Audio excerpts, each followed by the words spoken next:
But you like white guys, there's nothing I can do. Yeah, dude, it was mad weird. Like, we went out and like halfway through the day, she's like, "Hey, I'm really into white guys," and I'm like, "Okay." I've been a niggity nigga this entire time. I don't know why you waited till the third time we went out to tell me that. That's weird as shit. Like, I understand why people are into white people, because like you look up the beauty standards in any country that's been colonized, and it's like thin nose, bright eyes, soft hair, lighter skin, and that's pretty much the same across the board for like places that Europe is fucked up. And like if you Google like attractive black people, the first page on Google Images is like mostly light-skinned people or like super oiled up, fetishized black people. It's really, really problematic. It's weird as fuck, and it just sort of makes me feel like something's wrong with me. Hello, everybody, and welcome to Black History Matters Fest 2021. I am your host with the most, Mohawk Johnson. I like my phone on silent, and I like my video games violent. I really hope y'all thought that was funny. I try very hard. There's no audience engagement. Please laugh. Please. I can't even see y'all niggas, man. I don't even know if y'all think I'm funny or not, man. It's so hard being a comedian on house arrest during COVID. I don't know if people think I'm funny. I need the validation. I did not drop out of art school for people to not pay attention to me. But today's not about me. Today is about something immensely important, something pivotal to the entirety of civil rights as we know it. We are talking about LGBTQ representation. We are talking about Bayard Rustin. We are talking about people like James Baldwin who had their sexuality completely erased when we learn about them in history. We talk about Luther Vandross and his sexuality and how that's been completely erased from his music. We talk about all of this today because today is about Black people within the movement who are not seen but who are doing all the work. We are talking about LGBTQIA plus representation, if we want to get it going. You know what I'm saying? I have two wonderful guests. I have Justin Hendrix. I have Jay Rice, and we are going to get into it. It's going to be heavy today, but y'all are going to be better people for staying by and listening to what these wonderful people have to say. Boom, boom, boom, boom, boom. What's up? What's up, y'all? What's up, Mohawk? What's going on, Mohawk? I thought I was going to have a joke when I turned to the left, but I didn't. I'm sorry. I wasted y'all's time. I'm going to go ahead and say, I think you're funny. Thank you. I needed that. I needed that. It was humorous. I got the humor out of it. I laughed. I appreciate it. I don't know what I'm doing. I started doing stand-up when I was at the height of my alcoholism. So I don't remember what happened, but apparently people liked it. So, I mean, hey. Yeah, now they say it's the truth comes out during those moments. Yeah, they like, hey, you funny. And I'm like, hey, I don't remember anything. And my liver hurts.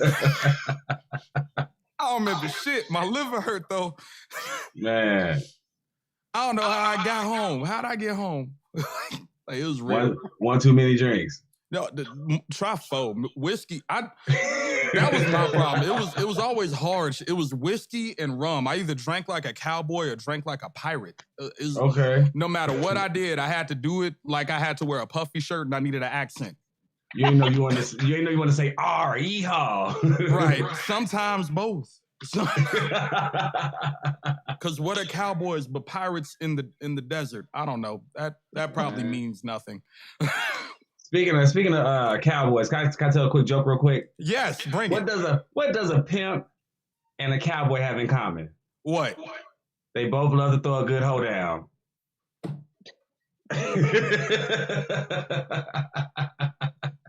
I didn't know we were supposed to come with jokes, man. You didn't have to. I mean, Mohawk set the stage. I was trying to reach the peak. I'm just petty. Ooh, that was good. He set the stage. I'm trying to reach the peak.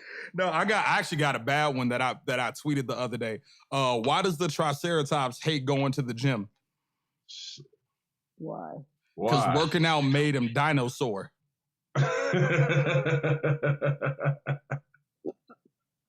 Okay, I give it to you. Prehistoric. I give it to you. Cool. That's so my name's Mohawk Johnson and my pronouns are he, him, his. If y'all want to go ahead and introduce yourselves and drop them pronouns so that everybody in this joint can continue to respect you, let's do that. Yeah, I can go first. My name is Jay Rice. Pronouns are he, him, or they, them. Are we doing like full intros or just? Yeah, go off. Go ahead. Let's see. I am a general practitioner of freedom and joy and everything Black as fuck and queer as fuck. I am the director of communications for Brave Space Alliance. I am the founder of Small World Collective. I am a lot of people's daddy. You know, whatever I need to be at that moment in time is what I am. International DJ. Yeah, all that stuff. Okay, cool. So you an international DJ. Have you ever played any of my music at anything you done played for? Anything you done spun for? Have you sent me any of your music? So no. Okay. Well, I'm bye. Fuck this Mohawk, shit. send me your shit. Send me No, your I shit. haven't. That's my fault. That's my fault. Justin, you want to take it from me before I embarrass myself some more? I'll step in. My name is Justin Michael Hendrix. I am a community engineer, which means I provide resources to my community at a 24/7, 365 rate without identification needs or documentation. Our job is to beat the system at a greater rate to make sure that we impact communities with substantial supplies and access and resources. I am a Parkland College student majoring in early childhood education. I plan on transferring this fall to the University of Illinois to then go into educational policy. Currently, I am a preschool educator. This is my second year of educating in the Urbana School District. I am also the creator of HitNHomeboy, which focuses on education, advocacy, and hip hop culture. That means we focus on Black and brown communities with inclusion for LGBTQ liberation. Also within that, I am a member of the ballroom scene. I am also an active member of the community, and I'm currently running for District 3 in Champaign for City Council. So that's basically me in a box or out the box. And I identify as he, him, his. I mean, my kids call me mama. They call me daddy. I have children all over the place, all over the world. You know, I'm trying to be Jay, you know. That's real. As a nigga that's been called daddy many a times in ways that aren't appropriate for this, I identify with that. Father's Day rolls around and none of the people who called me daddy or asked them to raw dog them ever wish me a happy Father's Day. And that's the only regret, that there's a bunch of ingrates out there. I'm out of here. I was like, what type of shit y'all got me on now? I thought I was coming to talk about inclusion, not intercourse. Intercourse is included. No, it's inclusive the way I do it. But yeah, no. Let's get into it. So I know there was some people of interest that got brought up when this conversation was brought to me. Bayard Rustin being one of them, because if my memory serves me, Bayard Rustin planned the Million Man March on Washington and didn't get no credit because he's gay. He organized that joint. He was the architect. He was the architect of the whole like civil rights movement from the freedom rides with the school, with like the buses and like segregating against the busing system, all the way to marching at the Washington to even Selma. He did a lot of the architect and groundwork and logistics. But of course, him identifying as a queer male and then being Black, you know, when you bring in religiosity, you bring in stereotypes, and we know as Black people, we already don't talk about sex in our homes because that's already taboo. And then you bring in religiosity, so then you bring in gender, inclusion, identity, sexual aspirations, and that's a whole nother can of whoop ass that we want to talk about. So of course, in the movement, as Black men, you know, we see strong men stepping forward. Like MLK and many others like John Lewis. And, you know, we see these people that come forth, and then you have Bayard Rustin, who then felt indifferent automatically because he already had things already against him with stigmas because of his attraction. So he felt like he was inadequate. You bring in people that, you know, real notorious like Malcolm X and then other, hardcore black men that really about the movement and are like, we can identify with that shit, basically, flat out. That's the way we got to say it. That's basically how he was told, basically. And so it was like, he already, and also being queer, he got into some legalities also within being queer. So he also then was labeled as, I want to say, I don't want to use the wrong terminology, but he basically was labeled as something inappropriate, dealing with the court system. And so from there, he also stepped back because he didn't want that to be shunned upon MLK in the movement. But he did a lot of the groundwork that people don't give him credit for. And it's kind of like bullshit that we talk about MLK so much, but then don't give Bayard Rustin any credit. And me personally, I didn't know who the man was until one day I kept asking people, who's this man always on the right hand side of MLK? Who's this man? And he spoke. Then he spoke at the march on Washington, and they're like, "That's Bayard Rustin." I did more research. I found this a black queer man. I'm like, what the fuck? Where we been at all this time? And we've been there this entire time in the movement. Always. The entire time. It's been you. Yeah. Every step along the way, it has been the black LGBTQIA community. Every step of the way, like gay pride, Marsha P. Johnson. You know what I'm saying? All of it has always been the black LGBTQ plus community. It's always been that way. And like as a dude who's like figuring out like his sexuality, because like I got questions about like where I am right now, because I fundamentally believe gender is fluid. I fundamentally believe sexuality is fluid. And within that, people move. Like, you know what I'm saying? You might not feel how you felt when you was 16, 17. You know what I'm saying? Right. I don't feel the same way.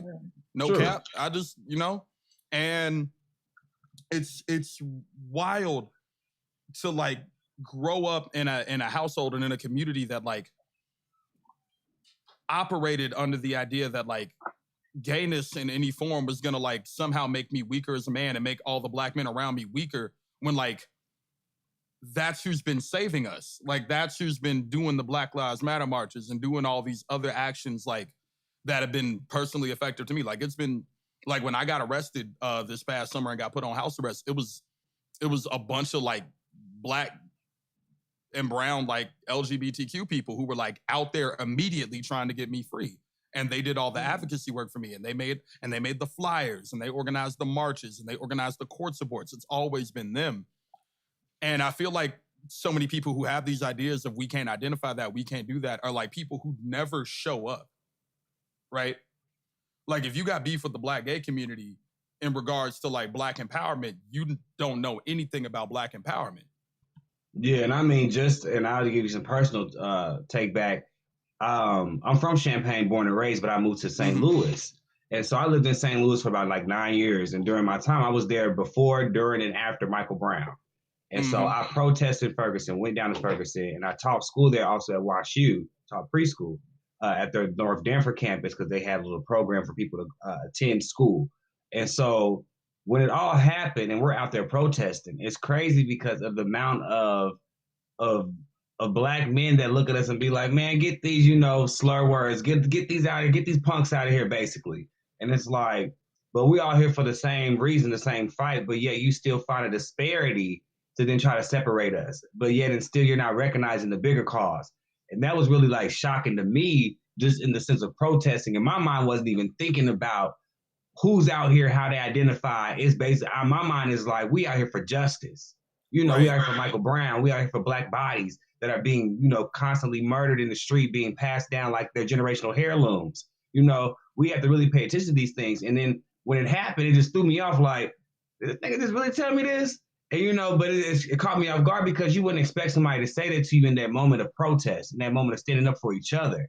And it's like, I'm not trying to like throw any shade, but it's like, most of the people that are out here are black cisgender men that they're showing getting slain. They're not showing trans men like Tony McDade. They're not showing queer and trans women and queer and trans folks being murdered every day. They're not showing us. They're showing cisgender men mostly, even over black women. So for a fact, we have to recognize that and understand. So when that happened, it really caught me off guard, and I really felt slighted and disrespected, just in that sense, and that really threw me off. Even in the moment of just marching, I'm like, I'm not sure if I want to go home or continue, just off the fact of somebody saying it to me in the moment. I think it's also worth acknowledging, like you said, like they're only showing cis black men who are getting gunned down and shot by the police. Well, man, I mean, if we get to the root of shit, you know what I mean? Who's killing black trans people? Who's killing black women? It's black men. So like, no, I don't think a lot of folks are ready to hear that. Who's beheading trans people in the streets? It's people who claim that they love us. It's our partners. You know, trans folks, queer folks, black women, black femmes, they're still getting gunned down. They're still getting becoming victims of police lynchings. But let's call it what it is. We're being harmed by our own people. So you know, Justin, when you say you go out there, you know, you're like, man, you know, I'm surprised. And even the actions that were going on in Chicago, you know, I almost sadly wasn't surprised by how the queer community was getting treated.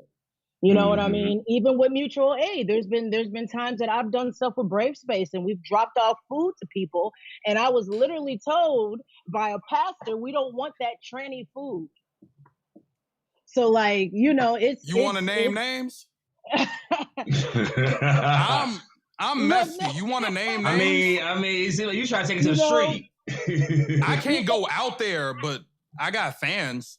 I would name names if I could be 100% accurate. We did so much mutual aid work and things during that time. I'll be quiet. And even hearing that, I'm like, all right, well, fuck you, and then just went on with my day. So, but you know, it's worth saying that when people talk about, you know, trans brutality and transphobia, people's minds sometimes go to, oh, you're getting shot by the police. You're getting shot by the police. It's police brutality. When in reality, that's not it. Who's killing our black women? Niggas next to you. There you go. It's the nigga on the bus next to you. Literally, it's in like domestic violence disputes. It's like a 54. I think it's like a 54% rate of black trans women that are in domestic disputes, whether they're coerced or they're forced into situations with black men. Literally, and then once they deny it, what happens? There's murder or still being harmed. You know, we have to recognize that, but then yet it's still we then want to say Black Lives Matter, and it's all about the black movement and uplifting black people. That's a shame because yet it's still we sit here in Black History Month, and I have not heard certain people or certain entities for blackness acknowledge transness in the sense of black history or just even black queer people. It's just mind blowing. But yet we are supposed to support all these big black entities and networks that like nationwide. It's just mind blowing that then every year they show up and then they expect us then to show up and appreciate when Pride comes around. But then you don't even get acknowledgement to the black and brown trans women that started Pride. And so it's like it's even a bigger disservice to the community. But then you then turn around and say, come together, black people. It's like, no, we have to start identifying and acknowledging all of us in our blackness. Because if we can't acknowledge that, then we're a disservice to the community in total. Yeah. Well, the thing about it is their Black Lives Matter sign, where it says Black Lives Matter, right above it, it says cis Black Lives Matter. And this idea of all Black lives mattering, that phrase, I've literally seen it anger people. I've literally heard, and Justin, I'm sure you've heard this too. Well, this ain't the time for that. This ain't the time for that. Can y'all wait? Can we get our rights first and then we can talk about y'all? Totally ignoring the intersectionality of what it means to be queer. Literally. Like, and just like let's just talk about it. That like even with the healthcare system, we know black women are at the bottom of the totem pole. Then you also look at the disparities of black trans women. They're very similar with the two dynamics, which therefore, if you uplift and enhance the community of trans women and black women, then you uplift the healthcare and social services. What happens? There now is a better healthcare system for black women, black trans women all together. And that means that there's more healthcare services and resources to the black community. But yeah, we're not focused on that because we're so saying like, no, we're trying to corrupt the community and tell children to go and go fuck the same sex and stuff like that and change their bodies and stuff. No. And that's so wild to me because I've had arguments with like people that I've had like classes with, people I've gone to school with, people that I used to like work in community spaces with, where they're trying to hurt our kids. They got an agenda, and I'm like, why the fuck would other black people have an agenda against you? They niggas too. Right. Like black gay people do not have an agenda against the straight black community because they're all black. Right. And also, if you can turn someone gay, or turn someone straight, then we would not exist. Trans folks wouldn't exist. Queer people wouldn't exist because we live in a heteronormative society. Thank you. Yeah. Thank you. I don't get how that works. Thank you. But also, what does that say about your personal sexuality? If you're seeing gay interactions on TV, and now you're gay. You I'm probably confused. weren't straight. Then you were always gay. You were Right. a kiss away, my nigga. You were a kiss away. You. Because last time I checked, Look. at the age of 9 and 10, real sex on HBO ain't fucked nobody up. Look, I'm not gonna snitch on myself because I don't know if my mama watched this. No, you live in a different state. I'm 26. I was watching that shit, and I had Disney Channel on the last button so I could switch right back to That's So Raven because at 2 in the morning it was Adult Swim and Nick at Night. So depending on what was on Adult Swim, you might not have let it slide. So I was going back to Disney Channel because I was 24 hours safe. I was watching porn. Yes, I was, Mom. Yes, I was. This is I'm not doing no more interviews with Mohawk. Don't talk to me no more. I'm not doing no more. Did they not tell y'all I was ignorant? Did they not tell you? We did. We got no outline on this. I'm no blueprint, sorry. No background check. None of that. No fingerprinting. None of that. I'm sorry. I'm ignorant. I thought we were coming here to try to, educate the people. We I'm educated extracurriculars, But I believe, I am the honey that goes down with the medicine because not only do I fully support everything you're saying, but I'm also equally ridiculous. Now you do ballroom, Justin. You are part of the ballroom community. I'm a break dancer, and Jay, you a DJ. What does music and dance play and holding space for Black people, especially like Black people within the community who are like the most harmed, like Black people in the community that like have to go out and fight police and then have to go home and fight their neighbor because their neighbor don't love them and neither do white folk. Like what can music and what can dance, what can that do? I would say, and Justin, you're from New York, right, Justin? No, I'm from Champaign, Illinois. I'm from New York. Okay, you're from Champaign. Okay, I'm from New York. Okay. I'm from Brooklyn. That's me. You know that music is the vehicle of liberation for queer Black people. You know what I mean? And it always has and will always remain. And as we sit here in Chicago, I mean, you talking about Frankie Knuckles and house music. Even though the house music culture is ran by so many homophobic people, which is the most ironic thing about Chicago, house music in Chicago has always be gay liberation, queer liberation music. Yes. You know what I mean? Frankie Knuckles came out of the bathhouses in New York. If we really want to talk about where this music comes from, okay, it literally comes from the gay and Black and queer experience. So, I mean, when I'm DJing, when I'm out here, especially DJing a room full of queer Black people, it's tribal. It's love. I mean? It's like ancestral.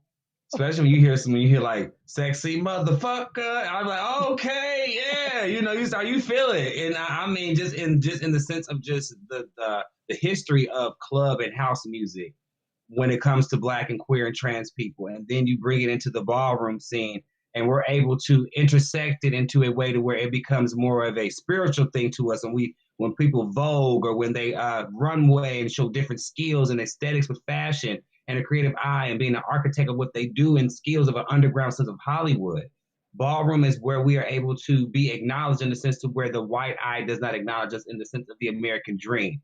We're able to express ourselves and reward ourselves in ways that other people won't reward us, meaning even the Black family themselves won't reward us because most people are also casted out because Black, queer, and trans folks, especially youth, are casted out at young ages. And a lot of them do participate in the ballroom scene. And then you find out the downsides of their lifestyles just by being in the ballroom scene but that's their escape. That's where they come to. That's their refuge. That's their safe haven. That's their heaven to where they can come to and say, I can take away all my worries, all my troubles. I can hit the floor so hard and get me a trophy, get me my life, my tens of respects I believe I deserve in the world and be loved and embraced by a community that is already shunned out. So I think with music and ballroom, it's a spiritual feeling. It's refuge. It's home. And I just think musically all around, just the sense of Black people in music is we drive it. We're the heartbeat of everything, the culture that people want to be. And when you add in a little bit of LGBTQ, it's even more magnificent. So that's how I look at it. And just like you said, with house music and just music in general, it's just mind blowing. And like you said, where it came from. The originality and the places and the spaces that they came from were spaces that you traditionally would not go to. And it just blew up from there. So yeah, it's really impactful. But one thing I want to step back real quick is that when we're talking about even with children and education and LGBTQ, We even have sitting representatives in the state of Illinois that we talk about like phobias and transphobia, homophobia, and like watching TV, and we're talking about things that make children want to like either go LGBTQ or not, and they talk about the influence of stereotypes. We have legislation like for a curriculum bill to include people in history, such as Bayard Rustin and Audre Lorde, in the history books. These are prominent Black figures, but we have Black reps that are representing the state of Illinois that are against this curriculum bill and this curriculum education bill to actually bring more Black history to our books, but they're against it because they're LGBTQ. That right there is even mind-blowing to me, because it's like you're for the advancement of Black people, but yet you're against the history of certain Black people. But I understand you're wanting the curriculum for Black history, but even in your thoughts of your curriculum for Black history curriculum, you don't include those figures that we're now bringing to the forefront. And it's like, would you ever talk about a James Baldwin if it wasn't for a curriculum bill that we're trying to push in the state of Illinois for education? It's things like that that we really also don't discuss, even with education. But I didn't want to go back, but I want to say that real quick. But we can go back, move forward, talk some more shit. Yeah, I get confused on the whole we don't want to teach LGBTQ history. I'm like, what do y'all think that is getting taught in here? Like how to use a strap, how to like what do you think is being taught? And Talk to them. There's that lack of Talk to them. They're not understanding that LGBTQ history is Black history. Right. They really truly don't understand that. Just like they don't understand that we deal with racism within the LGBTQ community. Yes, that's something that they can't understand. I've dealt with more racism from white queers than I have white straights all day, every day. And people be shocked by that. And they're like, no, oh no. And I'll just be honest.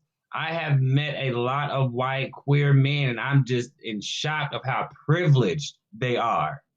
And I mean more privileged than a Karen and a Katie down the street from me. I mean, the privilege is just shocking. And it's mind-blowing sometimes in our own community. But that is very true. It's very shocking. But it's like, how dare you look down on your own community, and then you want to then pull us in when it's time to talk about things like AIDS and HIV, or when it's a Black conversation, you want to pull us in. No, that's disrespectful, because all you're doing is just counting us for your numbers to benefit your agencies, your organizations, and that's another situation. Exactly. A lot of we're talking about all type of shit, but like that's just also. I like it. With a lot of white faces and organizations, and they're going into Black communities, and they want Black people to do the work for HIV prevention and stuff like that. Why are we getting mental health resources to the Black community? So that way we educate them on things besides just sex education. But then also even in the school districts, we don't have sex education for queer and trans and lesbian people. That's another issue that we don't discuss, because how am I going to only learn sexual education through a heteronormative lens if that's not the lens I'm looking through? But we don't want to talk about that, but yet you want to talk about shoving a LGBTQ course down our throats, like you said, Jay, to teach people how to put on a strap on, shit like that. It don't make sense. Like literally, it don't make sense. It's like walking with two right shoes. Yeah. I've literally heard excuses. My kid isn't ready to learn about all that. What do you think is going on in the history class? This isn't sex ed, but like you said, Justin, we need to be expanding that too. Mm-hmm. Erasure. But they don't want to talk erasure about happens on both sides. Erasure happens from the white queers, and erasure is happening from Black cis folks when it comes to our contributions to every single possible movement that has existed. Mm-hmm. Then it's all about making sure that representation is there and acknowledgement is there for us. I mean, we know we've been here long enough, but it's the point that people are now starting to pay more attention now, because we're now out there. You see people, Ashley Marie Preston, people really taking charge and making sure that people are visible and knowing that, no, we exist and we've been existing. And now you have to pay attention, because we now know the ins and outs of what y'all been doing, from legislation to just local policy, to just keep hindering certain demographics, but even more when it comes to people like trans people, which we know that typically harms Black trans people, but we don't discuss that. So it's like now we're becoming more and more skillful and educated in a movement. True. All right, we got a minute left. Do y'all want to take some time to plug your socials so that I can lurk? Because I love y'all. Damn, I didn't know we was talking that long. I thought, shit, we can do this another time. No, I'm trying. Let me know where to follow you. Let me tell us. Go ahead, Jay. Yeah, you can follow me at DJ Dapper Chicago Instagram. You can also follow me at Small World Collective. You can also follow one of the greatest organizations in Chicago, Brave Space Alliance, at Brave Space Alliance on Instagram as well. Yeah, that's all I got. Oh yeah, you can follow me on Twitter. I'm Angela Davis's sugar baby on Twitter. Yes. That is about it. Sex work is work. Yes. Sugar baby. Yes, for the revolution. My name is Justin Michael Hendrix. You can find me at HitNHomeboy. That's HitNHomeboy. That's on Instagram and Twitter. You also can follow my personal page at forever_Carter. So that's FOREL. I can't spell today. FOREVER_CARTA for Instagram for my personal page. So that's about me, Justin Michael Hendrix. Also on Facebook as well. Pay attention. Revolution's been televised, and we still out here. But yes, about that sugar baby though. I like that. Angela Davis sugar baby. I like that. I like that one. I'm following you right now. Angela Davis, sugar baby, look. I'm also ready to go and look. I got this big ass cookie sheet right here finna follow y'all. Literally. Cool. So that makes it. I want to thank you all for coming out. I want to thank y'all for talking to me. I want to thank you for educating me. I want to thank Q4 Radio for hosting this space. I want to thank Her Chicago for creating all of this. Thank you to people at Free Mohawk for all the work that they've been doing to make sure. There we go. There we go. We do. I need to utilize my Twitter more. Actually, now thank you for encouraging me. Look, I'm on that. We own that. All right. Well, like, I want to be like a revolutionary sugar baby. Like who can I be? Like we gonna work it out. But y'all, we gonna cut it here. Thank you all for coming out. Thank you to the audience. Thank you everyone. This is wonderful, and I hope we get to talk again sometime. This is great. For sure. Thank you, fam. Peace. Thank y'all. Peace out. Peace and love. I wish that you loved you the way you want them to. I wish your skin was not a fetish for a Bruce. I think I like you and that you would like me too. But you like white guys, there's nothing I could do. Yeah, dude, it was mad weird. Like, we went out and like halfway through the day, she's like, hey, I'm really into white guys. And I'm like, okay. I've been a niggity nigga this entire time. I don't know why you waited till the third time we went out to tell me that. That was weird as shit. Like, I understand why people are into white people, because like you look up the beauty standards in any country that's been colonized, and it's like thin nose, bright eyes, soft hair, lighter skin, and that's pretty much the same across the board for like places that Europe is fucked up. And like if you Google like attractive black people, the first page on Google Images is like mostly light-skinned people or like super oiled up, fetishized black people. It's really, really problematic. It's weird as fuck, and it just sort of makes me feel like something's wrong with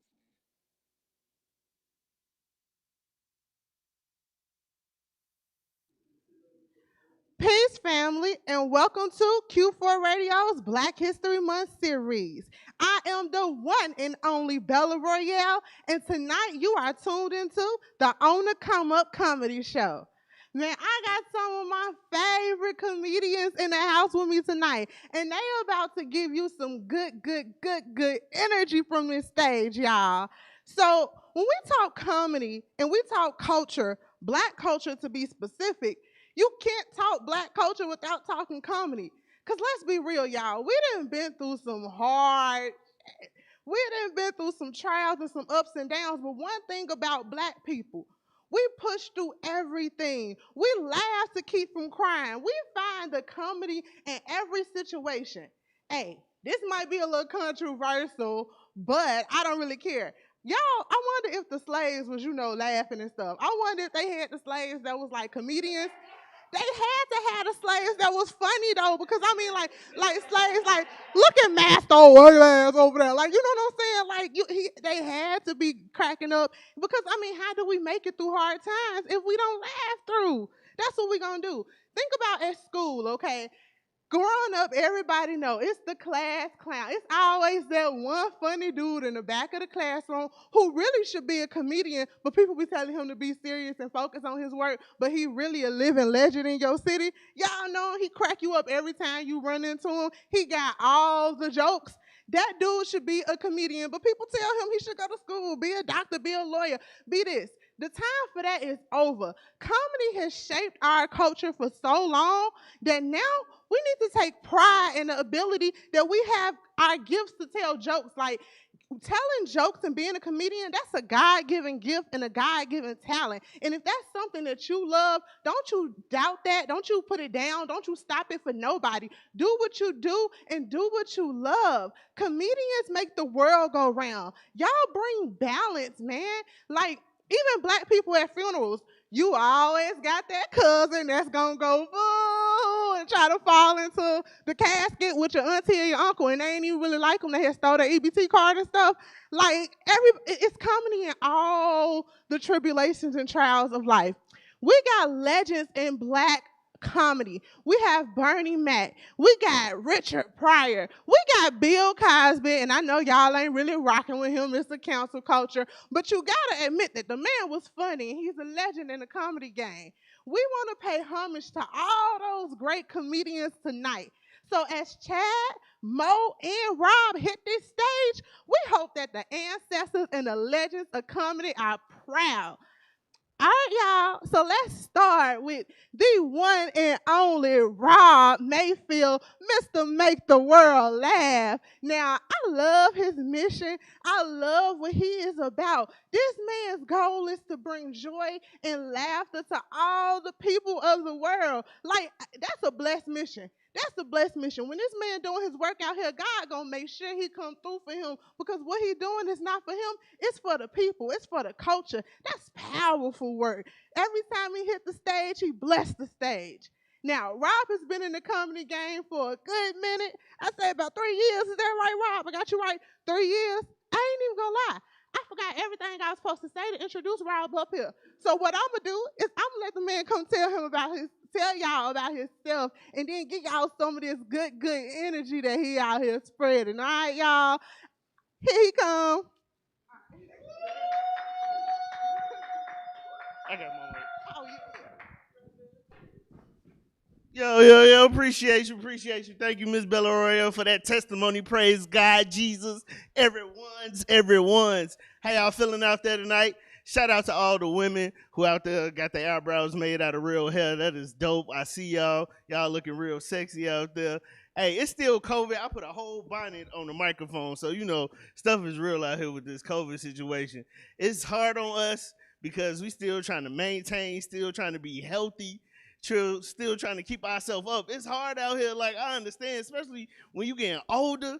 Like, I see the women out here, they trying to maintain. Some of y'all just stretched y'all edges out. Some of y'all edges on layaway, trying to get them back. I know I ain't been in good shape. This quarantine had me all messed up. I've been in the house gaining about 30 pounds. I was like, I need to work out because I want somebody, daughter or something, to lick on my chest, not suck on my titties. You know what I'm saying? Like, I done gained about 30 pounds. Like, I gained so much weight, I was using Uber Eats as a date nap. You know what I'm saying? Like, all day. I was getting dressed up and everything. Like, he'll come to the door. I'm like, hey, Steve, thanks for my meal. Like, it's hard out here. You know what I'm saying? I done seen women, they trying to get their body back. They wear waist trainers. Y'all done waist train y'all hips away and shit. Just trying to live during this quarantine time. But like Bella Royale said earlier, I have been in the Navy 14 years. I'm a veteran. You know, so shout out to all the veterans out there.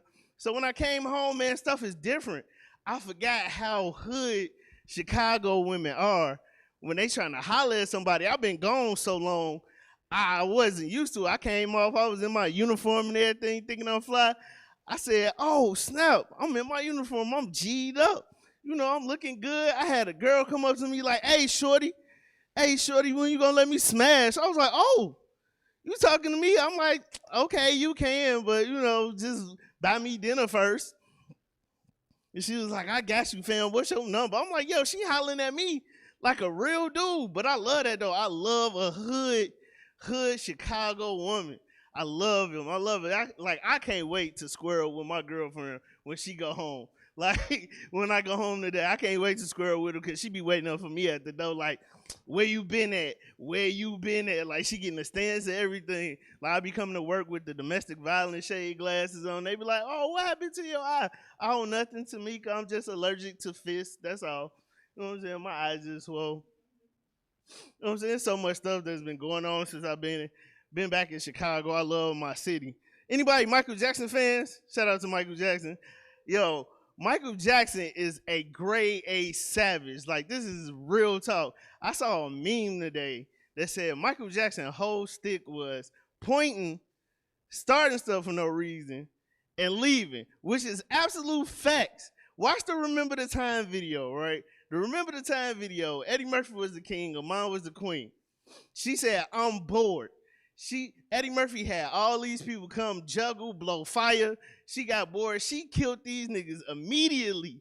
Magic Johnson was in the video like, damn, I got HIV. I ain't even dying this fast. And he killed all of them. Meanwhile, Michael Jackson come through looking like a Lord of the Rings peasant with a hoodie on. He throw dirt on their floor, step in the dirt, and then magically turned into this gold majestic nigga with gold eagle wings on his chest. I didn't even know you could get gold eagle wings. He pointed, sang to her. She got wet. And through the middle of the video, at the end, he kisses her. She gets weak in the knees. And then I'm like, yo, Mike is a savage. He was trying to smash this man wife this whole time. I'd have had Mike killed too, but he already did. So, who's that? Rest in peace, Mike. But he was a savage. I was like, yo, Mike didn't play no games when it came to women in none of his videos. The Way You Make Me Feel, he stalked his way into this lady life. Y'all remember that video? She stood on the corner, minding her business.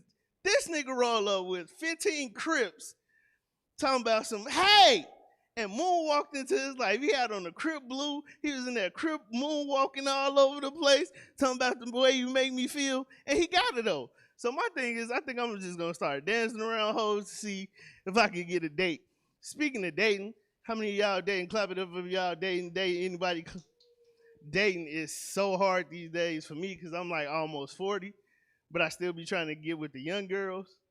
And like, it's hard because a lot of these young girls, no disrespect, they got these ghetto names. Like, I can't call your house if you give me my number because this how the conversation go. Like, I don't even want to talk to you.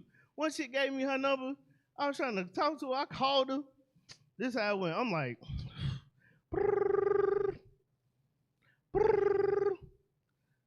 hello?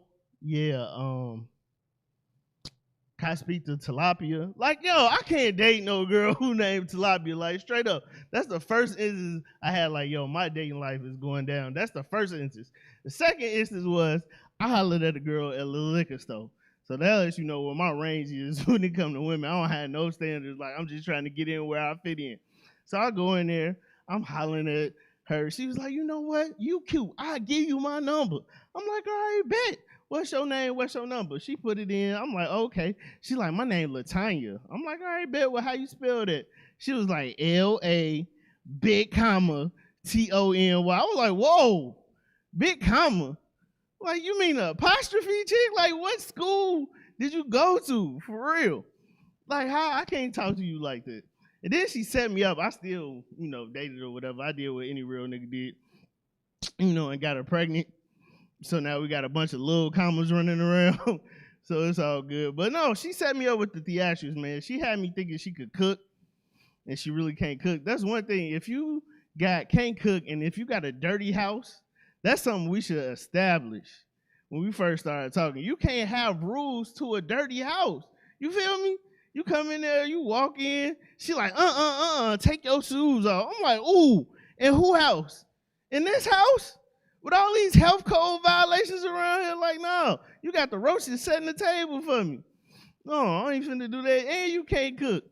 It's all good. But I'm gonna leave on that note. My name is Rob, Make the World Laugh. Please follow me on my social media. It's Make the World Laugh, MAKEDA World Laugh. I sell t-shirts, I do podcasts, I do skits with all my comedy family. Thank y'all for your time. Thank you.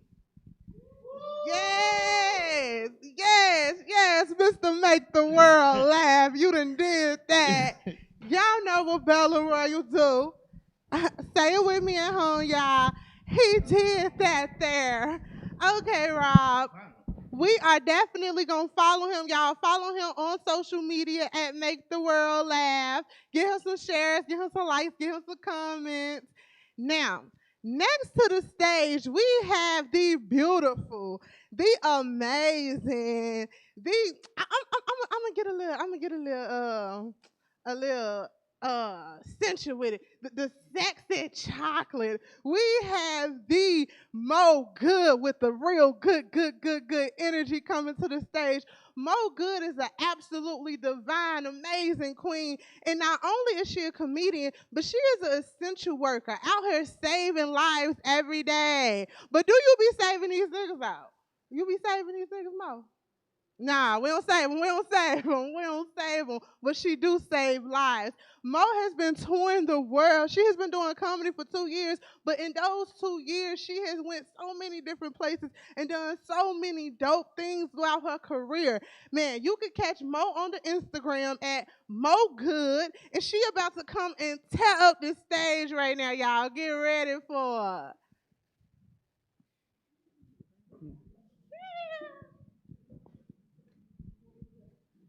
All right. Thank you. What's up, y'all? Let's get it started then. Don't worry about it, DJ. You can cut it. Look, we good out here. Look, let me tell y'all something. This whole little pandemic, it's been probably rough for y'all, but it's been amazing to me. It's been amazing to me because I've been able to really reevaluate the people in my life. I really have. Like, I don't know what it is about COVID, but it has me treating people completely different now. Like, I don't care who I put out my house anymore. You understand what I'm saying? Like, my grandma was over my house, right? And before you start judging, I want y'all to know something about it. She's 84 years old.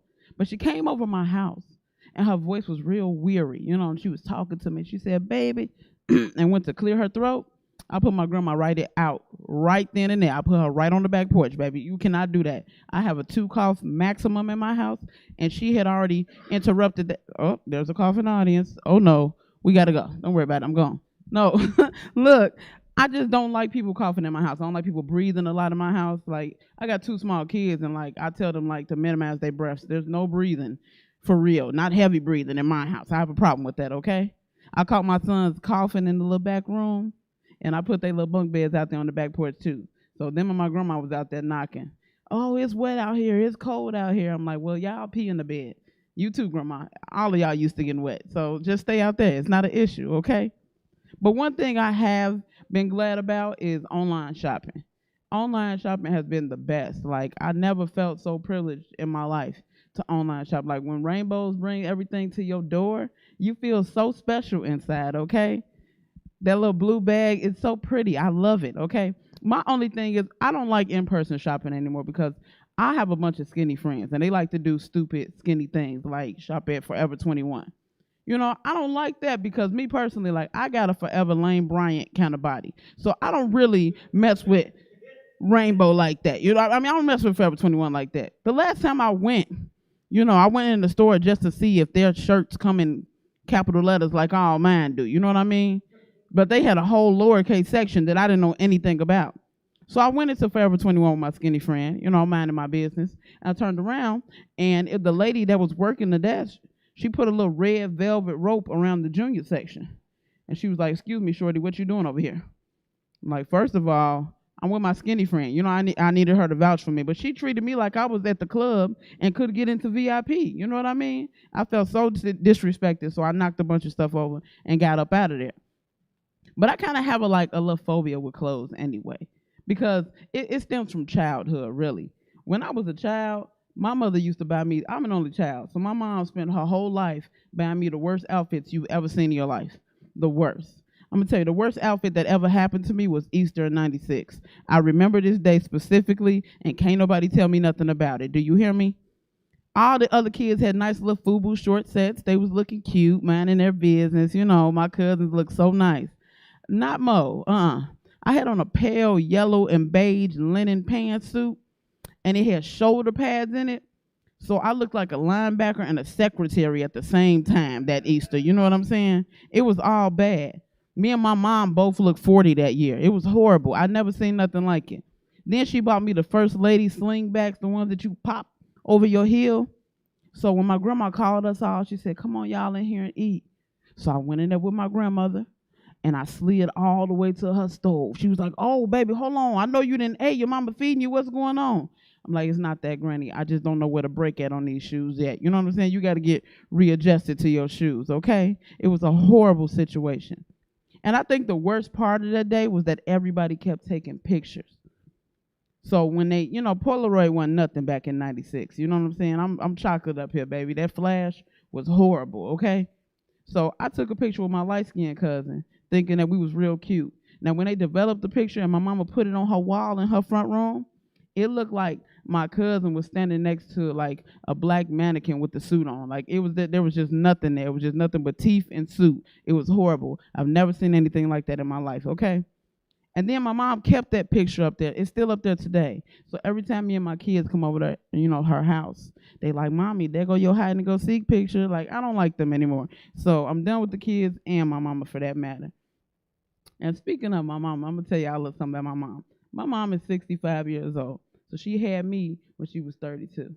I'm 32 today. I could not imagine having another kid. You know what I mean? I didn't ask for the two I got specifically. I didn't really ask for them. You know what I mean? So I didn't necessarily ask for them. But my mom used to do the weirdest things in the world to us. Like she was like a Doberman. She was the sniff police. That's what we called her. Because whoever was musty between me and my cousins, she would sniff them out. I mean, she had a real problem. She would line us all up and be like, I don't know who musty, but it's one of y'all. And because my mama is a sniff police, it can't be me. You know what I mean? She didn't train me properly to wash up. I cannot be musty. So she lined us all up. It was just me and about 7 of my cousins. So I'm next to last in this line. She sniffed everybody. She'll grab your arm, yank it, dislocate your shoulder. If it wasn't you, she'll sling you to the side, okay? That's how you knew you were safe. If your arm was on the ground and you were still standing up, that's how you knew you were safe, okay?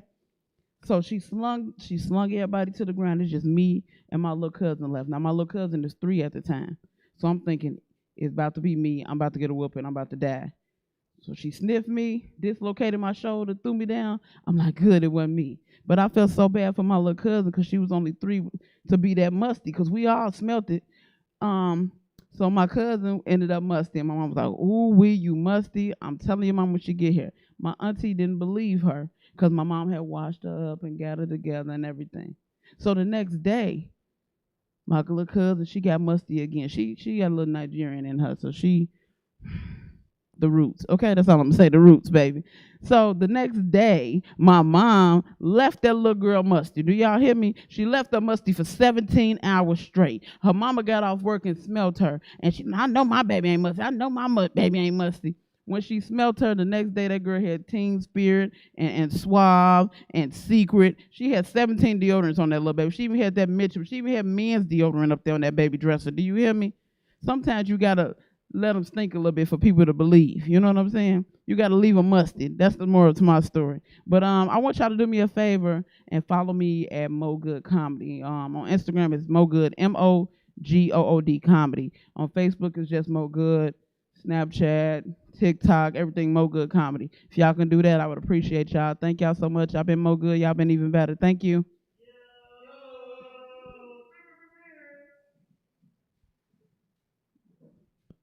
Girl, get it done. Yes! Oh, yes. Y'all know what she did. She did that right there. Thank you, Mo, for a hilarious set. Man, that's real. I love when comedians be telling stories and they real relatable. Like, I grew up with my musty little cousin, so I definitely understand that. I am here for it. Now, next we have coming to the stage, Chad Roby. Now listen, I went to school with Chad, y'all. And you know how you don't know somebody, but you like, that dude got some real good energy. Let me tell y'all, so Chad, I like to call him an avid chunky girl, fat girl supporter, because no matter where you see him at, you could be having a bad day and you could be walking down the hallway, Chad gonna be like, there you go, big girl. You got it, girl. Do that, girl. Like, he's very motivating. Very motivating. You can randomly catch eye contact with him and he like, yeah. Yeah. He got real that funny uncle energy. You know that uncle at the barbecue who when he get a little drunk, you be trying to get him to shut up, but he really don't do it. He don't listen to nobody, not even his wife. That's Chad. And you can find him and his wife, his girl, all on the social media. They do the most funny skits and little comedy shows on Instagram and on Facebook. So make sure that y'all follow him at Chad Roby. And I ain't gonna say no more. I'm just gonna let him do what he do. So come on to the stage, bro. Oh, he is a legend in this comedy game too. Let me just say that. I ain't getting none of his history because I forgot. But he'll tell y'all. Here you go. Keep it going, keep it going, keep it going, keep it going. They say they got music playing. They say they got music playing. If you in the audience, put your hands together. Put your hands together. If you at the crib, put your hands together. Tap your keyboard. 1, 2, 3. I'm just playing. How we doing? We good? Yeah. Give it up for me in my deacon uniform. I know, man. So don't keep it up here. Don't get the flooding pins. Please don't get these flooding pins. I gotta get these back to Forever 21. I felt offended when Mo Good was talking about females shop at Forever 21. No, I shop at Forever 21. You know what I'm saying? I love Forever 21. I love Forever 21. I love Forever 21, man. I guess we get straight to it. And I like big girls too. But I love big girls. I got my sister's big. You know, I can't be out here calling. You know, I got big sisters. It's cool. I'm a people advocate, not just a big girl advocate. I've been ugly before, so I know how it feels to, now that I look a little okay, I gotta support all my people. So if you love me, I love you. That's all I'm saying. I'm gonna get, I guess does it still feel like 2020, I guess, a little bit? Yeah, because to me, right, to me, it still feel like 2020 just because we were still in 2020. We was in the whole pandemic and everything, right? And we lost some important people. 2021 come still in the pandemic. Then we lose some important people. Like, I just want to know why when people die, we get to talking to God like he wait at a restaurant. Like, for real, God, for real. For real, you gonna take Sissy Tyson like that? You just gonna take Sissy Tyson like that? Let me substitute Sissy Tyson for let me get Sissy Tyson for Bow Wow. Like, what has Bow Wow done to us that every time somebody died, we throw Bow Wow name out there? Like, why this? Like, come on, God. Like, for real, Screech. You gonna take Screech, God? You gonna take Screech for real? We like that. We like that white boy. You took the wrong white boy. We like Saved by the Bell. Like, take the white boy that owed me $1,400. Take Biden. Just take Biden. Like, I don't know. Like, take Biden. Just take Biden. Like, take the dude that owed me $2,000. Like, take the dude that said he was gonna take my student loan debt. Now every time I go on Credit Karma, it's still right there. I'm not trying to pay IMS back. All right. I'm not trying to pay IMS back. You said you was gonna do it. Now get it out there. Come on now. I'm just saying, take Biden and make Kamala the first black woman president. That's how you make Black History Month. I'm just saying. I'm tired, man. I don't know, man. Bella was up here talking about funerals, man. I don't like funerals either. I don't like funerals, man. I don't like funerals. Like, I don't like funerals because it's like anytime you go to the funeral and you talk to somebody that didn't go to the funeral, first thing they gonna ask you is, how was the funeral? It was dead. it was completely dead. Like, people was crying. I don't know. And the thing is, like, every time you go to a funeral, it's like the preachers are always trying to out-preach each other. Like, the assistant pastor at my church died, and I don't know if, like, my dad, because he's the head pastor, I don't know if he sent out like a memo or something like, yo, it's a slide open, because all the pastors got to do entirely too much. Now, Reverend Brown, he gets up there. Now, Reverend Brown, he's only supposed to pray. Now, Reverend Brown gets up there, he says, first giving honors to God and my head pastor. And now we all been to church and a black church, and we already know when we hear the pastor get the he is finna get to hooping. He is finna get to hooping and hollering. Now Reverend Brown continues. Reverend Calvin, he was not only a brother, won't he do it? Yeah, he was not only a friend, but more importantly, a child of God. Yes, he was. Yes, he was. Now, if you just began to open your Bibles to Ephesians 11:11, why are we opening our Bibles, Reverend Brown? You only supposed to be praying, Reverend Brown. Like, what is going on? Reverend Brown, he continues, he says, now, if you just began to open your Bibles to Ephesians 11:11, it begins to talk about purpose. Now, Reverend Calvin, he lived out his purpose. Now, I don't know if any of you remember, but I remember growing up in Detroit, Michigan. And as a child, we heard the ice cream man coming around, and we got excited once we heard the sirens because the ice cream man was coming around. And once the ice cream man came around, the ice cream man began to serve his community and bring joy and happiness. Now, Reverend Calvin is something like the ice cream man because Reverend Calvin served his community by bringing joy and happiness. Now, you just got to be something like Reverend Calvin. You got to serve your community. Now, I hope you don't mind, Pastor. I just hope you don't mind. And my daddy too nice. He just... Now, I say you got to serve your community just like Reverend Calvin. And anytime you go to a funeral, it's just always gonna be some crackhead, random crackhead. It should have been me, Lord. Like, no, it shouldn't. It should not have been you, because if it was you wouldn't be here. I don't know, man. I don't like funerals. I don't like funerals, man. I don't, man. Like, a lot of people was excited to get out of 2020. Like, man, 2020, because everybody thought 2020 was a year. Everybody thought 2020 was a year, man. 2020 my year. Everybody was doing a vision board. This is my vision. I started doing vision boards, and then just shut down. Like, I wasn't excited about getting out of 2021 because each year, each and every year, I lose more hair. Like right now, zoom in. You see this? Zoom in. You see that? You see that? That's not cool. This is a cup holder. That's not. You see that? You get a good look at it. Get a good look at it. Cause look, I literally just stopped at the liquor store, and the man gonna say, "Hey, let me see your ID." I took my head off. Like, when I'm supposed to be 16 with a bald spot? Like, what are you talking about? Like, I'm not excited. I'm not excited about 2021. Like every time of year I lose more hair. I don't want to lose more hair. I can't. They talk about, man, you gotta act your age. No, I gotta act my hairline. I don't like it, man. I don't like it. For real. I hate that I'm going bald, man. Like, I can't continue to do the same things that I was continuing to do as when I had a hole full of hair. You know what I'm saying? I can't be out here cheating. She's talking about, yeah, you gotta go. I have to be faithful. I have to be faithful. She can have anybody in the world. I am broke trying to be a comedian. It's everybody getting 20K out here. It's a bunch of scammers. I'm competing against scammers. And she's with somebody with a bald spot.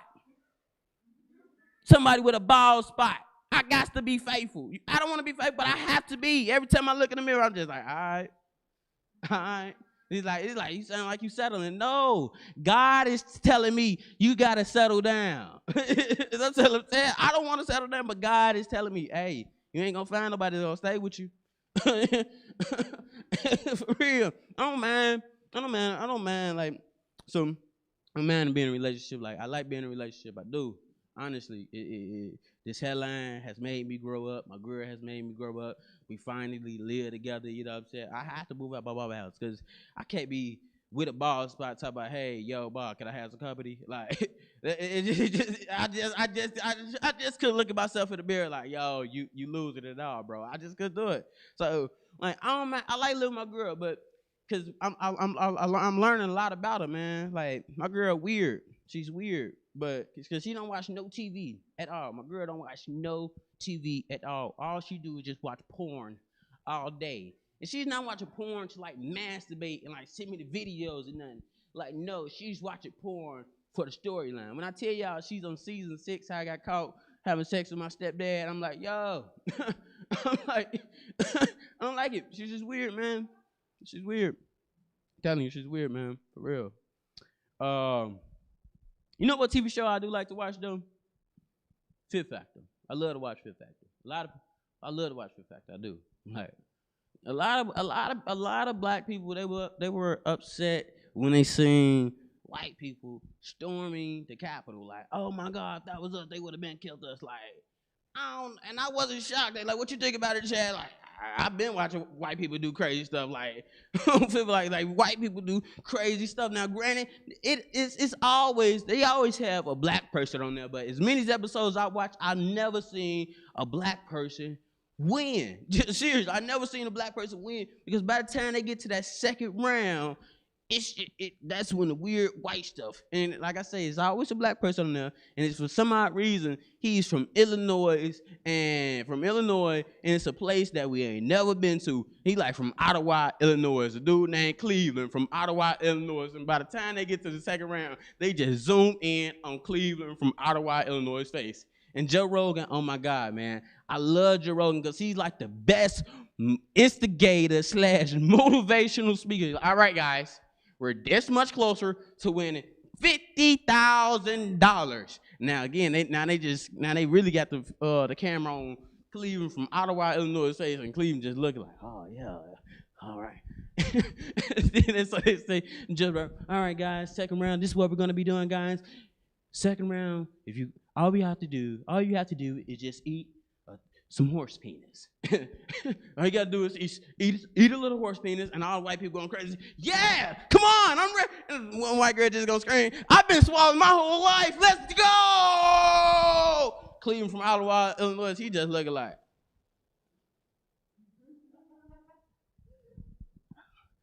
This is what brother keep. Cleveland, you're up first. Are you ready? And Cleveland like, I don't know, Joe. I don't know. Man, I don't know, man. I don't know. Joe, he like, are you serious? Are you serious? Cleveland from Ottawa, Illinois. Are you saying you're not gonna eat some horse penis for $50,000? You're gonna let these white people, like win? He like, come on, Joe. Cleveland like, man, I don't know, Joe. I got to go back to the crib. The Ottawans, you know what I'm saying? It's the Ottawans, Don't worry about going back to the Ottawans. You're going to be $50,000 richer. Cleveland from Ottawa, Illinois. He's like, man, I don't know, Joe. White girl, come on. If he's not going to do it, I'm ready to swallow, Joe. Bring the horse penis on, Joe. And Joe just like, look, she's ready. He's like, man, I don't know. And it's like, can't no black man just go back to his black wife and just say, man, I won $50,000 because you won $50,000 because you was out there eating horse penis. Anytime y'all get, Bella, could you imagine your boyfriend coming home to you, like, baby, I got $50,000. You got $50,000, but you eat horse penis. Get away from me, boo. It's COVID. It's already COVID out here. You talking about eating a little horse penis? No, man. I don't know. Wasn't excited about 2021, man. Wasn't excited about it. This is fun. This is dope space we in. Give it up for Bella and the whole entire Q4 radio for putting this whole production together. We was supposed to, it's this whole outfit that's got me hot. I gotta wear this tomorrow. I know the back, this whole ring right here is brown. I know it's brown. I know it's dirty. I've been up since 9 in the morning. I know this is filthy. like that's something, like, that's what I don't like about white, anything, not white. I'm not gonna okay. I don't like white objects, such as white collar shirts, white towels. I remember this one time I went to a hotel, right? I remember I went to this hotel, right? And I don't know. It don't matter how clean you think you are. A hotel towel is gonna show you how dirty you truly are. Like one time, like I used bathroom, right? And I learned a lot. This is what I learned in 2020. I feel like this is like the most valuable thing I learned in 2020. Like I was using the bathroom. Like, all right, I ain't really gonna wipe that good. You know what I'm saying? I'm not gonna wipe that good. So I'm finna hop right in the shower. You know what I'm saying? I'm finna hop right in the shower. Like, cool. So I use the bathroom. I wipe, boom, get in the shower. I get in the shower, and now I only use one rag. Right? I use one rag. I don't use two, because at the time I'm like, hey, one rag, you put the rag under the shower head, it's gonna rinse all the dirt off. Boy, was I wrong. Because again, I used the bathroom, I didn't wipe that good. Whoop, whoop, whoop. Got in the shower. I tried to go, wash my butt. Bunch of dookie on it. It's a bunch of dookie on it, okay? It's a bunch of dookie. It's okay, it's a bunch of dookie. So I'm like, and again, this is my theory. If I put the rag under it, it's gonna, I guess, evaporate. Did I use that word right? It's gonna, the dirt, the doo-doo is gonna evaporate, right? So I began to like put it on the shower head, and I'm thinking it's gonna evaporate, right?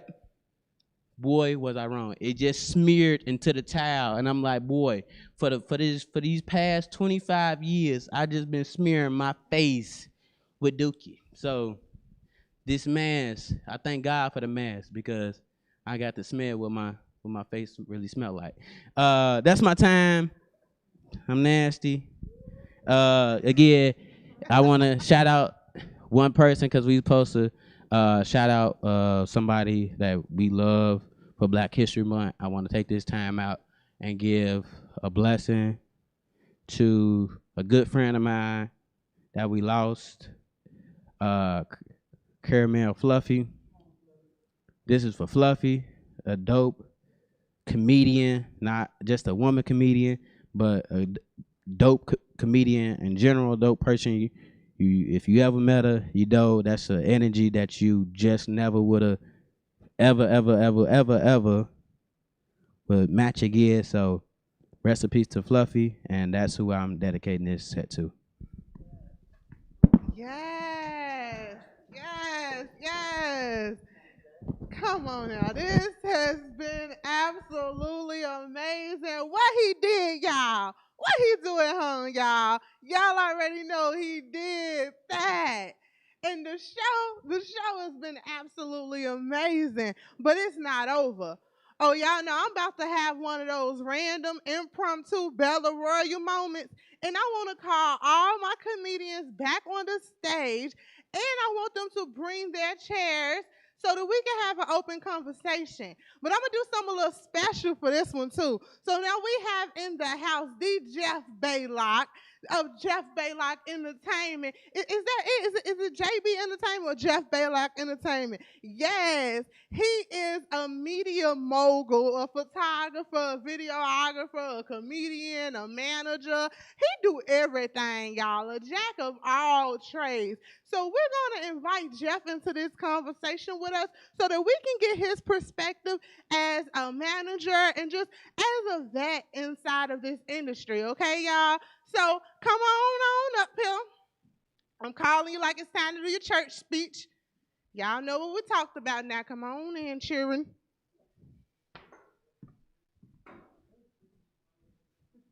Yes. Do I have one more? Okay. We got 4. Yes.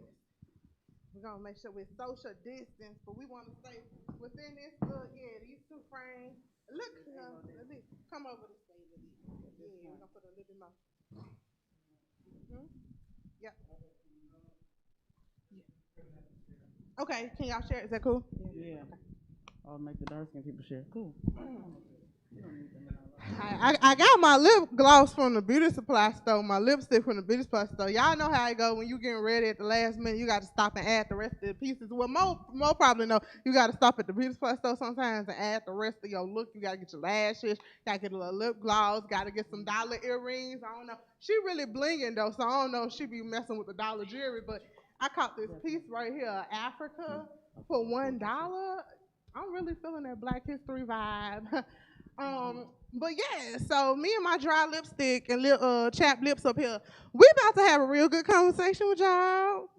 I want to know a little bit about y'all as comedians, but I also want to know, where do y'all think the state of Black culture is when it comes to comedy, and how comedy can help us advance as a people? So I'm just throw that out there so y'all be thinking. I got questions like that around that topic like that.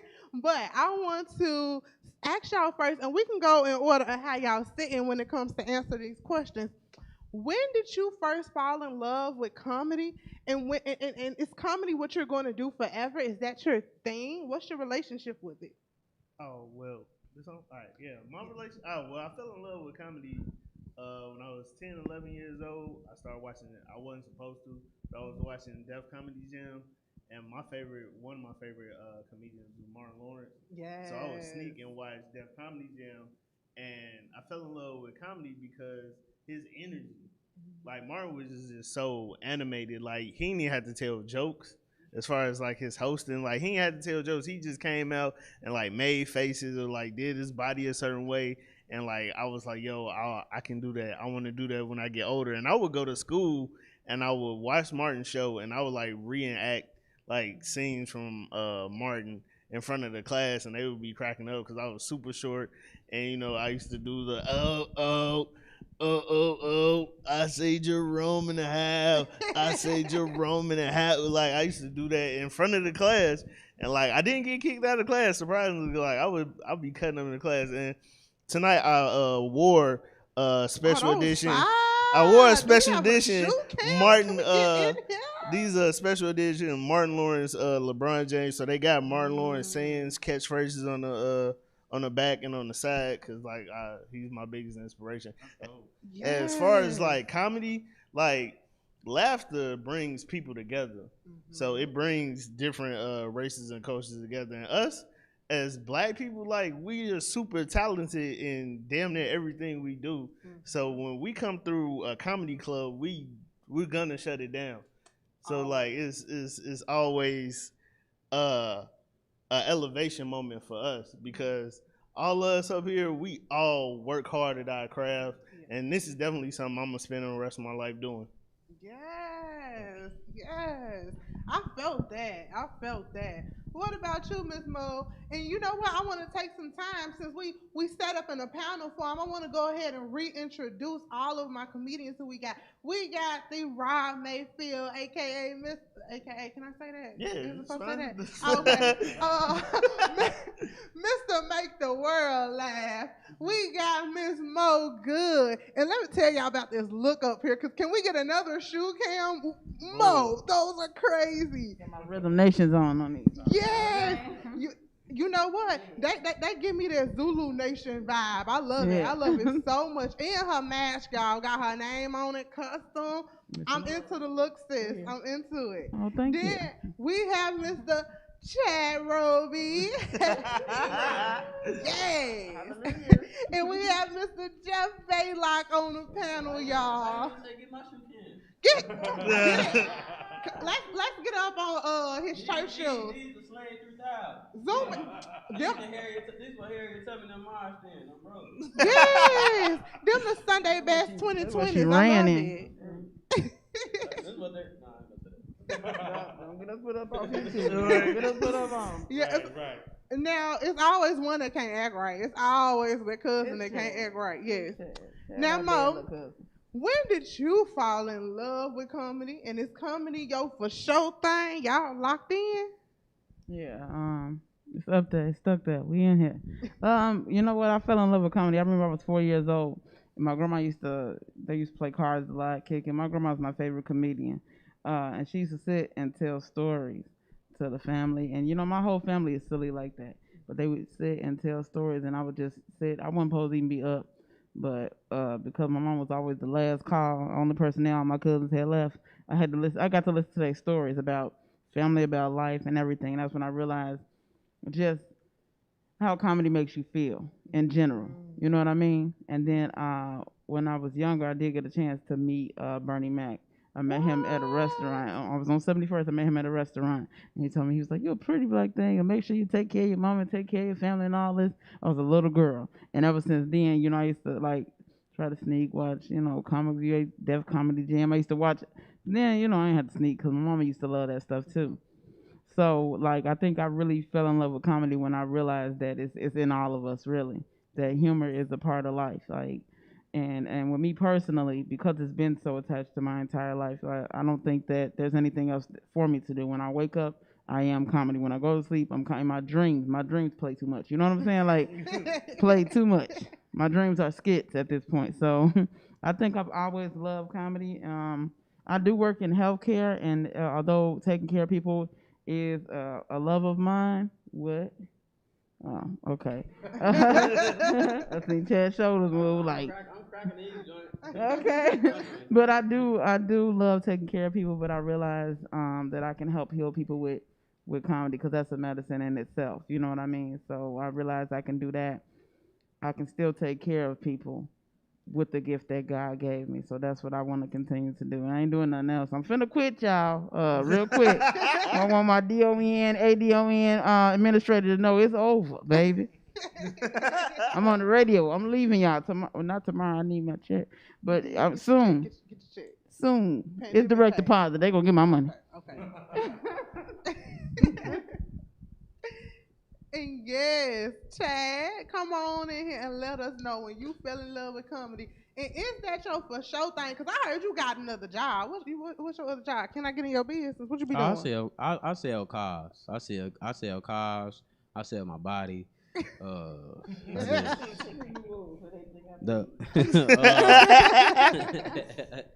Nah. You just wanna ask me something else or just? Yeah, that's just that. I want to know Okay. when you fell in love with comedy, and is that your for sure thing? Y'all locked in?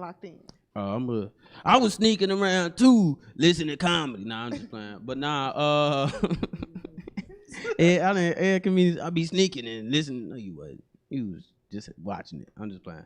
But nah, I did hear my mama was laughing a bunch of times, laughing. It's really hard to make my mom laugh. And then so I just went to her like, who like, what you laughing at? And she was saying RNSJ. And so RNSJ was like one of the reasons why I wanted to do comedy. Because I really just wanted to make my mom laugh, honestly, because she's like so hard. She don't give you no compliment. So like, do better. I'm like, oh, all right, cool. So my goal was just to really make my mama laugh. And once I was able to do that, and then I started really watching comedy.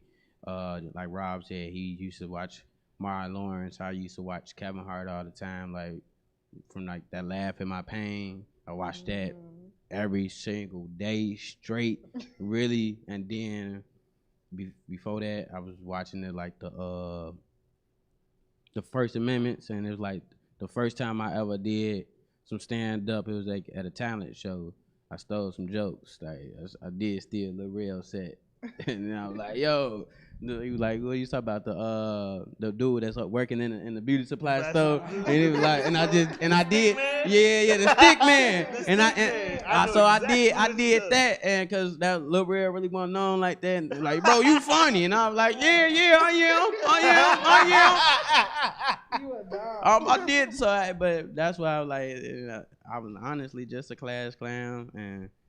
Like you say, class clown. Used to run around the church with my daddy, like dancing around the church. So I was always like on some entertainment type stuff. So that's why. Yeah, comedy is me. I done quit like 7. I quit a job in a minute. The show, somebody called, y'all got a show coming, and I know I got to be at work. I'm calling out. So yeah, it got to work out. I love that in you. I love that in you. That's passion right there. That's really passion. I done had 7 jobs in 4 months. Yes. At least you know how to go back and get to the bag. Yes. Oh yeah, I ain't stealing no more jokes though. That's the only time. I ain't know no better. I ain't stealing no more jokes though. No, it's cancel culture. They gonna call you out real quick like I all good because Lil Real, he did an interview saying how when he first started, he stole a whole Damon Williams. Yeah. So you good? It happened. Nah. They out here sneak dissing. That's a whole interview. I don't want no parts of this. I don't steal nothing because it's more good, so it don't get no Look, better. I done, That's them. look, I done said in many interviews, I'm sorry, Lil Real, I didn't know no better. I didn't know no better, bro. I just thought it was good, and I wanted to be funny. And no, I did not win, but I lost. I came into like second place, but I lost to a singer, to a female singer. But I did go to Steve Harvey competition. It wasn't no competition. It was like a mentorship program. And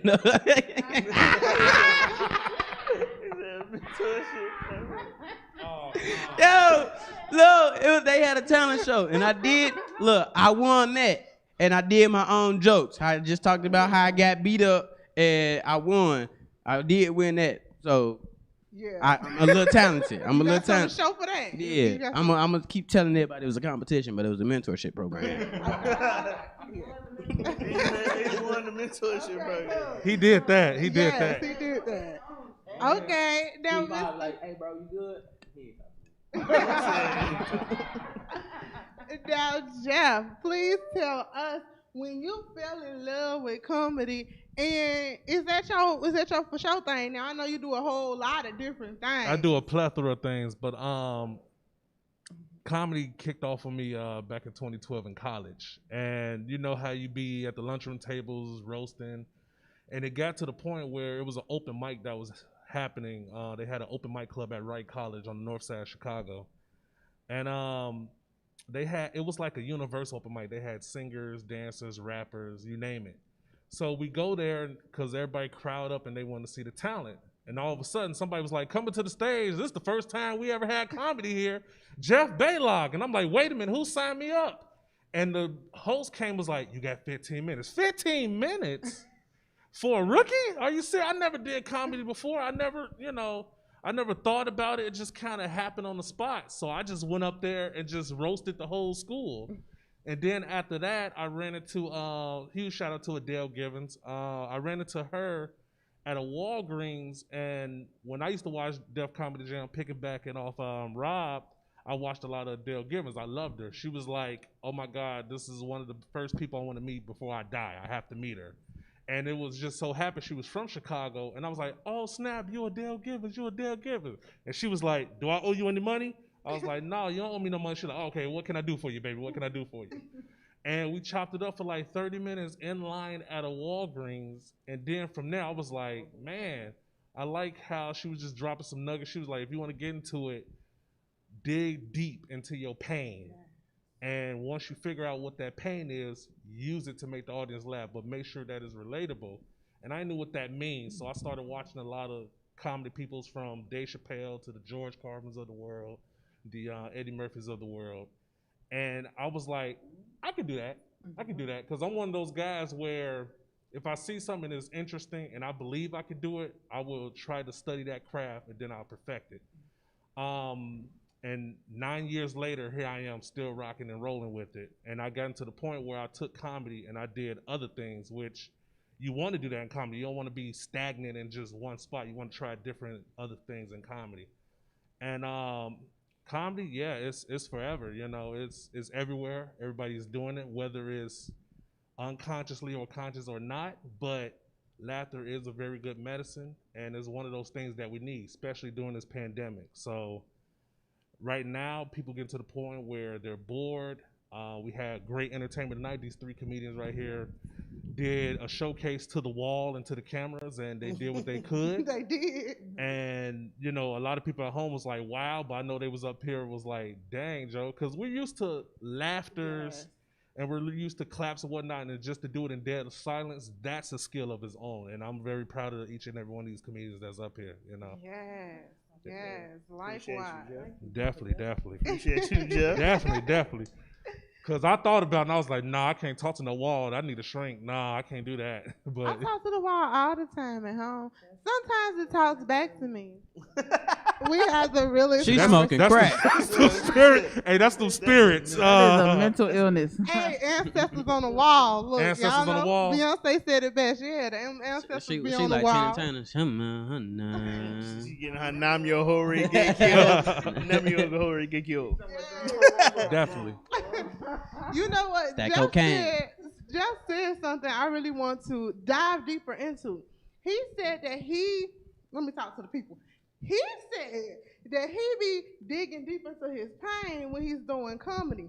Now, we know that in the culture, in our African American, black culture, whatever y'all want to call it, in our culture, we laugh about a lot of stuff that we should not be laughing about. Like, we really play too much as a culture. Like, if we look at social media, because social media are the biggest trolls of all, black folk act a fool on the shade room. They act a fool on the Twitter. They act a fool in all the comments. They turn anything into a joke.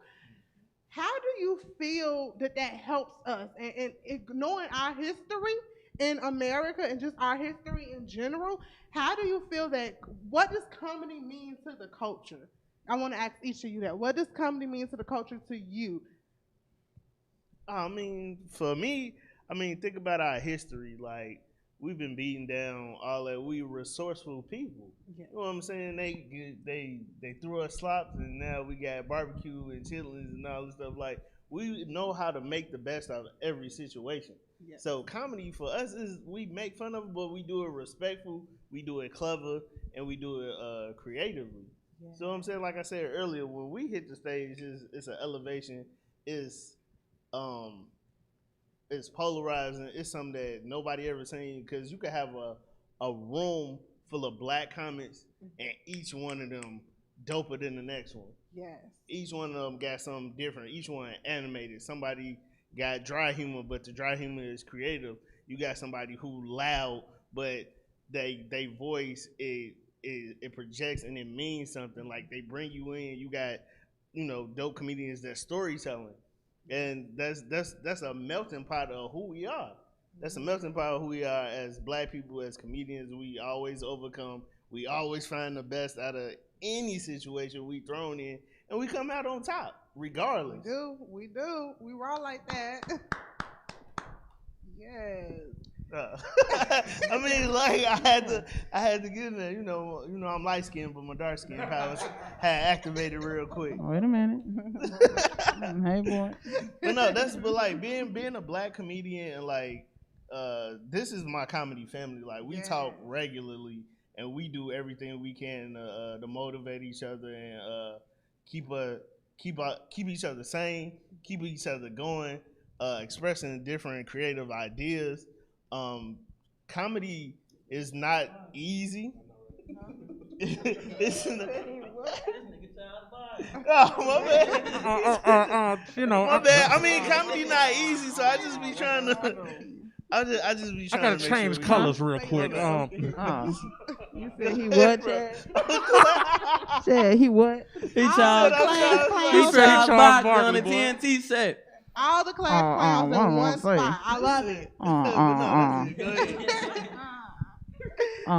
When you think about the way he passed, Look. I like donuts a lot. Krispy Kreme. Krispy Kreme around, got a hole in it. Just a nut. Oh, that's trifling a little bit. I see what you did there. It's trifling. Okay, Miss Mo, tell us about you and what your thoughts on black culture and comedy, and what does comedy mean to black culture right now to you?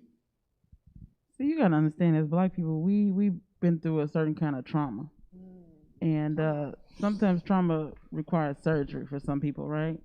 So I feel like us as comics, we're like, we on some Grey's Anatomy type stuff. We can fix it. I've been in a room full of people that maybe were unsure, that were kind of down and out, you know what I'm saying? And you go up there and you can shift an entire energy. Comedy is like magic, really. I don't think people realize that this gift of gab that we were given anyway, can be used. They say the tongue is a double-edged sword anyway. So you can use it for good. You can use it to be treacherous. You can start a cult. That's your business. I won't be in it, but that's your business.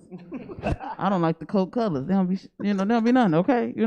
But comedy has a way of training your mind to be happy. And I think a lot of people just miss the fact that they can be happy. I mean, we got bills, we got kids. I'm selling mine personally. We got bills, we got kids, parents, family. So many people have died this year alone. Like me, I thank God that I was able to do even the outdoor shows, all that, because I work in healthcare. I watch so many people die in my arms literally. Like after this, I'm gonna need a little therapy and a lot of Ciroc, but I'm gonna need it. Yes, yes. But comedy has always been my saving grace. It's always been like the center, like just the center of my life. Just it has a way of calming your spirit, your heart. It keep a lot of people from getting choked to death. You hear me?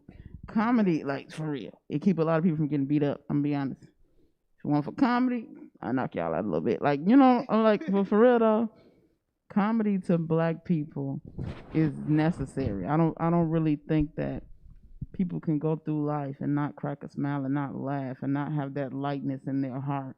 Like if you don't want to laugh, like you just don't want to be here, Scrooge. That's your business. You know what I mean? So I think because we've been given this gift by God, we should all utilize it, and it's His way of spreading His message and His word, and to help people come together. Because black people, we rough on each other. We rough on each other anyway. So we definitely need comedy to kind of bring us all back together and be the united front that we really once were. Amen. Amen. I love that. Amen again.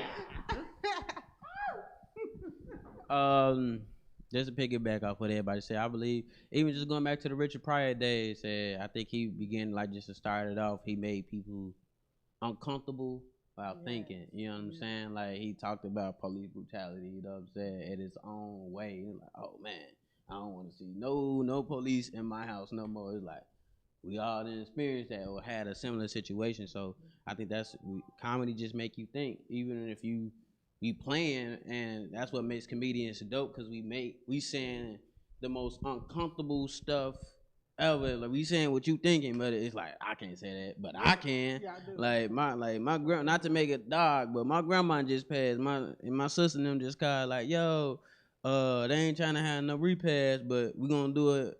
And I put $100 to get grandma in a cardboard. I'm like, bro, why you say I don't want no cardboard of my grandma? Like, I'm good.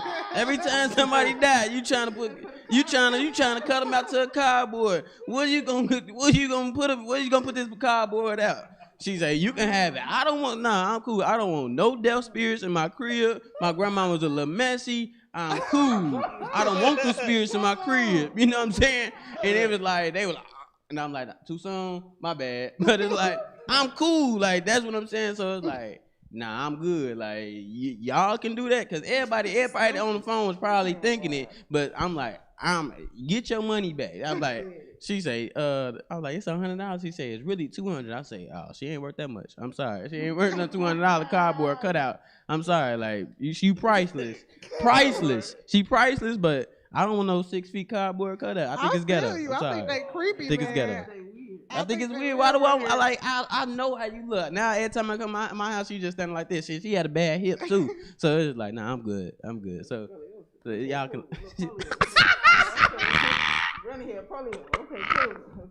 Nah, serious though. So Jesus.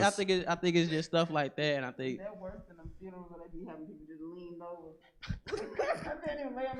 And then you know what's even worse? They pop them up in the passenger. You know what's even worse, right? What's even worse, right? I get back. They talk about, I think grandma still got like $500 on the link. I say, so y'all want to use this dead lady link to pay for the food at the repast?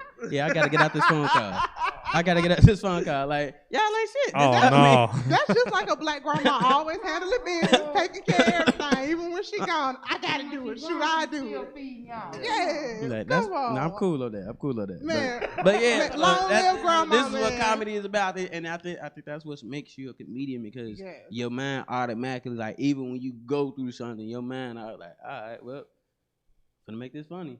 Like, you play too much now. You too serious. I'm serious. I'm sorry. And now, Jeff, tap on in here and tell yeah. us what does comedy mean to the culture to you? First of all, I gotta pray for this guy, grandma, for the cardboard box. That was sick. Oh my God. Oh man. Jesus. You ain't wearing a cardboard. In a nutshell, to piggyback off everybody, comedy has this weird therapeutic energy. We go up there and we talk about things that people want to say, because sometimes people do have mental illnesses out there.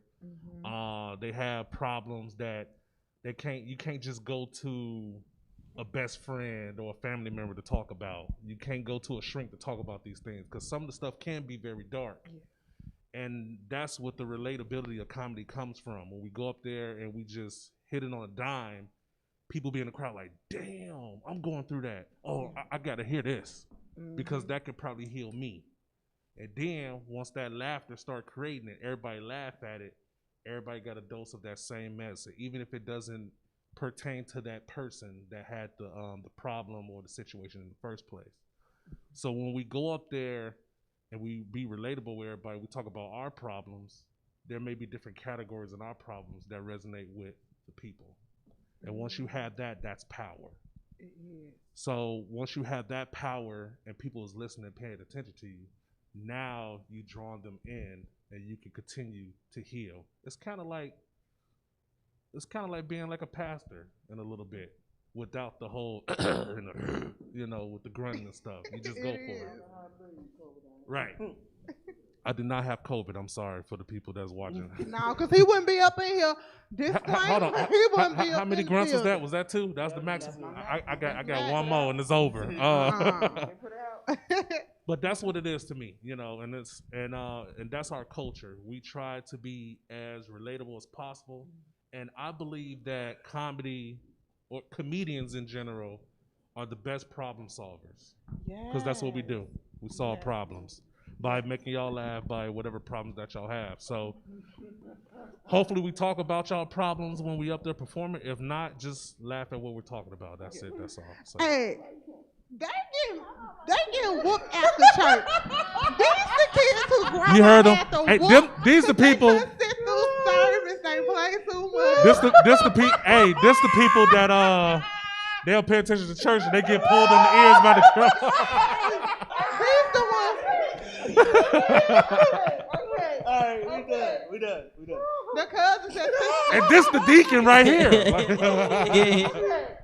the cousins that sneak away and go for a smoke break without telling you, then they come back to Thanksgiving dinner lit, and you be like, you ain't taking me with you.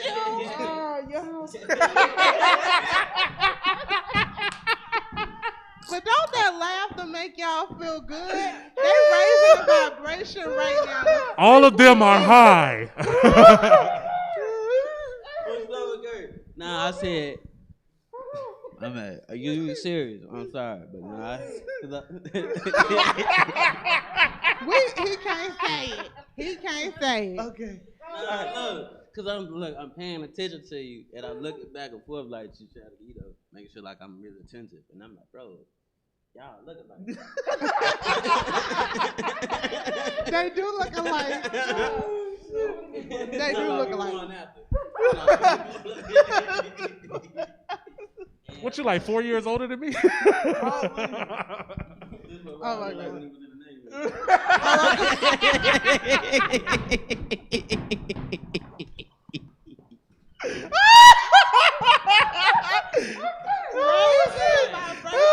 Watching them laugh. Let me tell y'all a good fact. I'm gonna tell y'all.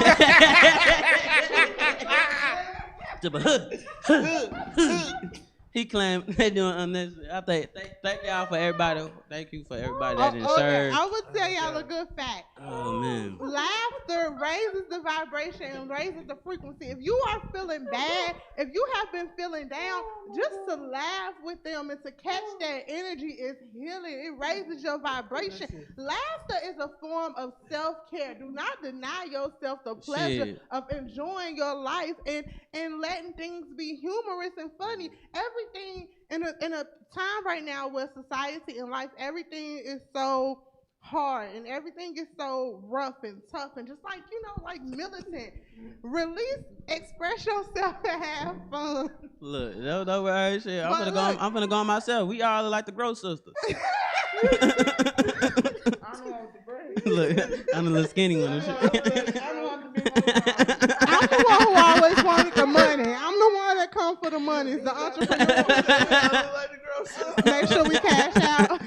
But Okay, to wrap us up, I want to go ahead and ask y'all. Well, first I want to go to Jeff, and I want to ask you a specific question because you've been the longest in the industry and you're that in the comedy industry. What advice would you give to somebody who wants to step into comedy? And I'm just going to ask you that one, and then I'm going to come back around to more questions for you. Well, to the last question for y'all. Just keep practicing. Keep practicing. Keep writing. Get as much stage time as possible. This comedy circuit here in Chicago is very small, and everybody knows everybody. There's a lot of groups you can get in to get advice, and there's a lot of open mic opportunities. Just get up there and try something. If you fail, get up, keep going. If you fail again, get up and keep going, to the point where once you work on your crowd, you know, you'll get better. It's all about just keeping going. You can't quit. Because once you get it, and you start getting praise for it, and then you get to the point where you start getting booked, you don't want to stop. That comedy bug hits really hard once you get better. Yes. So y'all keep practicing, and use your social media to your advantage. You could definitely tell if you're funny by posting a video on social media or not. That'll definitely let you know. People will respond and work to on it. your brand. Yes, work on your brand. For sure. Holla at what? Do you help with branding? Yes. Yeah, holla at Jeff, and he'll help you with your branding as the comedian. You can go to www.jbentertainment.net. Yes. Now, Not .com, .net. to take us up out of this thing, I want to have a moment, a real serious moment, but a funny moment, y'all. I want to have a moment, and I want y'all to pay tribute real quick to the comedy legend, the icon that helped pave the way for y'all. So dig down inside your bag of funny, and I'm putting y'all on the spot. And say something that will pay tribute to iconic comedy legend, and then let us know what legend that was, okay? I just stubbed the toe right there. That's Bella Royale, the next level I'm finna do whole Lil Red see whole you. set. Y'all get it.